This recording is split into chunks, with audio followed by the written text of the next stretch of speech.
স্বাগত সবাইকে, আপনারা দেখছেন বাংলা ভয়েস। একটা সরল মানুষের জন্য, একটা হৃদয়বান মানুষের জন্য, সেই হৃদয়বান মানুষটার নাম হইল শেখ মুজিবুর রহমান। উনি বলছিলেন আমি কারে মারবো, আচ্ছা মাফ করে দিলাম। ও যে এদের চরিত্র ঠিক হয় নাই, সমস্ত কাজটা জামাত ইসলাম করাইছে। এটা কিন্তু না করে আবার এখন যখন রাজপথে নামে সবাই স্লোগান দিচ্ছে এই আলবদর রাজাকার, এই মুহূর্তে বাংলা স্যার এখন আবার গলার মধ্যে আইসা পড়ছে আমাদেরকে চিনে ফেলছে বিএনপি, আবার অত স্লোগান দেয় আলবদর রাজাকার। এখন তো আমি চাচা তো ভাই পাবো না, আমাদেরকে বাঁচানোর কেউ নাই। কাল দিন পরে পরশু দিনই দেখবেন জামাতের আমির মাপ চাইবো। আমি কইলা আর নাইলে করবো আমরা ভুল করে ফেলছি, বা এখন আবার সবাই মিলে দেখা যা এটা ভুল বুঝাবো, এটা আবার করবো।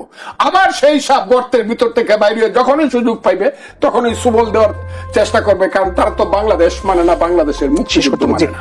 এদের কথা হলে যে আগামী দিনে যে ফাইটটা হবে এই দেশে, এটা ইলেকশন হবে কি হবে না, সেই ফাইটটা হবে বাই প্রোডাক্ট।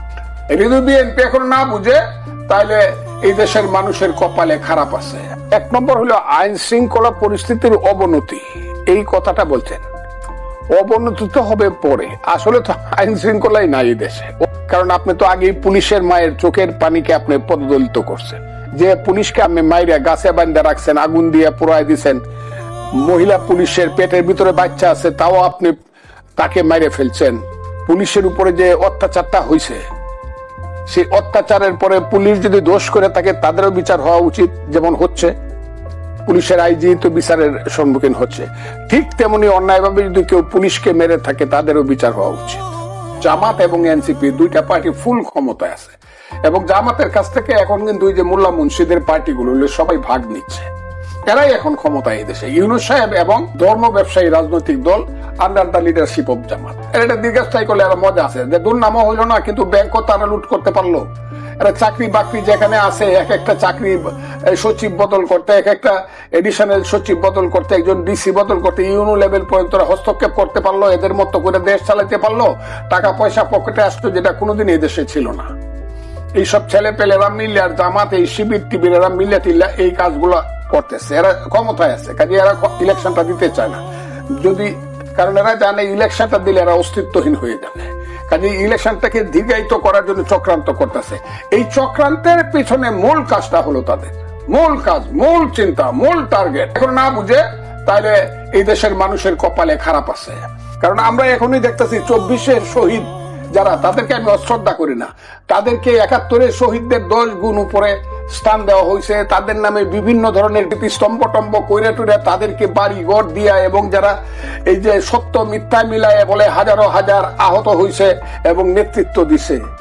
এই যে 24-কে কেন্দ্র করে একদল লোকের যে তামাশা শুরু হয়েছে, এবং সবচেয়ে বড় গণ আন্দোলন হয়েছে এরশাদের বিরুদ্ধে 9 বছর। কই এদেরকে তো এত করা হয় না। এরশাদ, এমনকি আমি আপনাকে খুব ক্লিয়ারলি বলি, এরশাদ যখন ফল করলো, এরশাদের চেয়ে এইরকম মানে এত মানে অসহায় মানুষ কেউ ছিল না।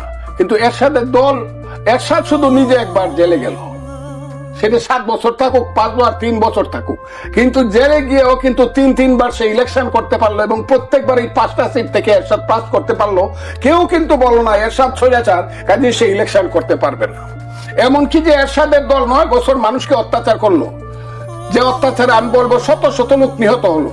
এরশাদের সময় সবচেয়ে ক্রিমিনালিজম হয়েছে রাজনীতি, ক্রিমিনাল চার্জে, সেই এরশাদের দলকে কি বন্ধ করা হয়েছিল? বাকি এরশাদের দলের এমনকি 91 সনে এরশাদের দলকে জাতীয় পার্টিকে ইলেকশন করতে দেওয়া হয়েছে, এবং তারা 30টার উপরে সিট পাইছিল, এখন পর্যন্ত তারা ইলেকশন করছে।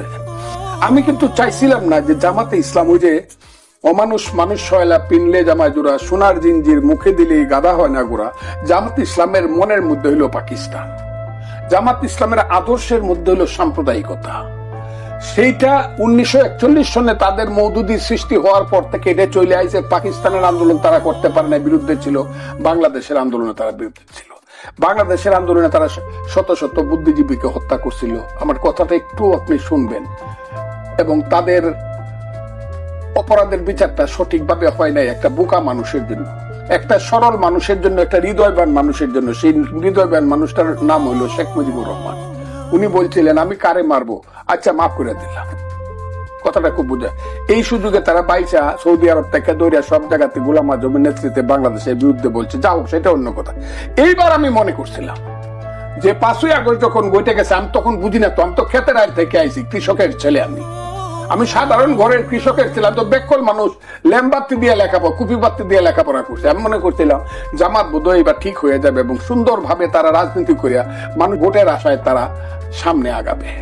ওইসব প্রশ্নটা 71-কে তারা বলবে যে না, 71-এ যা হয়ে গেছে, আমাদের পূর্বপুরুষরা যা হয়ে গেছে, উই আর সরি, এটা আমাদের পূর্বপুরুষদের ভুল ছিল, আপনারা আমাদেরকে এই নজরে দেখেন না, আমরা এখন গণতন্ত্রের মাধ্যমে এই দেশ আমরা সবাই মিলেমিশে চালাবো।